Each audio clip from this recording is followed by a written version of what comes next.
ഇന്നത്തെ കാലം അതാ.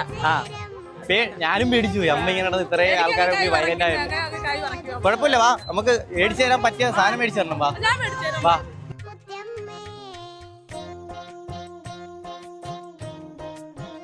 എത്ര രൂപയ്ക്ക് പപ്പടം ഉണ്ട്? കുടി പപ്പടം പിടിക്കണേ ആണോ? എങ്കിൽ കുടിക്കണം, വേറെ ഒന്നും വേണ്ട.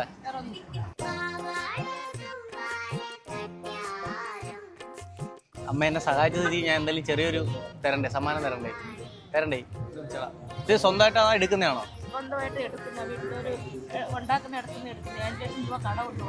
അമ്മ ഇത്രയും വെയിലത്ത് വിയർത്ത് ഒലിച്ച് പപ്പടം വിൽക്കാൻ അവിടെ നിൽക്കുന്നെങ്കിൽ അത്ര അവസ്ഥ ഉള്ളതുകൊണ്ടല്ലേ അല്ലേ? കെട്ടിക്കാനുണ്ട്. അപ്പൊ എന്തായാലും പറ്റുന്ന ഒരു സഹായം നമുക്ക് ചെയ്യാം കേട്ടോ.